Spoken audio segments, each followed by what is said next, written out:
What's going on, YouTube? Badger here, back with another commentary. Today we have Tortoise on the map Nuketown using the Spitfire. Absolute god gun right now. After the update, it is just absolutely melting everything. You try and run a SOG up against it, you're still going to get absolutely gunned.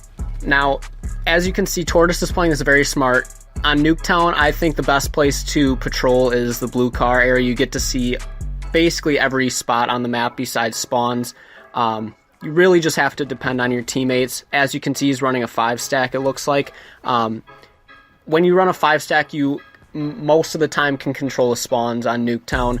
It's obviously not going to be guaranteed. It's COD spawns. It just happens sometimes that they spawn out or they get some weird spawn. But generally speaking, if you're at blue car, you can see all the way to red car. The Spitfire can definitely get it done on Nuketown. You're going to have a lot of close range engagements, a lot of mid-range engagements. You're not going to really want to use the Spitfire for long range like you heard earlier in the video. But as of now, the Spitfire might be the best submachine gun in the game. I'm pretty sure in competitive right now there's a gentleman's agreement that nobody uses a Spitfire just because of how insanely OP it is at the moment. So that gives you a really good understanding, I guess, of how dominant the Spitfire is, especially when you're running in a small map like Nuketown, maybe Seaside if you're patrolling Barrels side. You're just going to melt everything in sight as long as you hit your shots. Obviously, you can really do damage with any gun as long as you hit your shots. But then especially once you start dropping streaks on Nuketown, it is just game over. I think my highest kill gameplay on Nuketown is like 123 and 18 maybe. I didn't even know I was doing that well until I guess the end, and it really wasn't even that great of a gameplay. It was just a lot of streaks that I was able to drop. But streaks on Nuketown, especially the strike team, with it being so small of a map, your strike team really can just go from one end of the map to the other, and it's just going to absolutely wreck everything in sight. So the strike team is definitely my favorite streak to have pretty much on every map, but especially on Nuketown, it's going to be very, very hard to stop once you drop the strike team. And honestly, I'm not sure about this, but I believe after this next update, you're not going to be able to use the Spitfire as effectively as it's being used now. I'd compare the Spitfire to the Vesper back in BO3 when that game first came out, how everybody was using a Vesper just because it melts exactly like the VMP, or not the VMP, the Spitfire right now is melting. Eventually that got nerfed, and I believe at this point the same thing is going to happen to the Spitfire just because of how many people are using it and how dominant it is on almost any map, because usually the Vesper on BO3 you would need to be somewhat close quarters in order to get the kills, but you can use the Spitfire at medium range. It's an absolute god gun.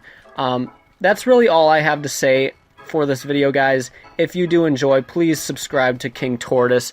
Absolute unit right here on the map. But without further ado, I'm going to let you guys watch the rest of this video. Like I said, if you do enjoy, please leave a thumbs up. Make sure to like the video, leave a comment, subscribe if you're new. Much appreciated. And with that, guys, I'll let you watch the rest of the video. Wavy Boy Productions.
Hey,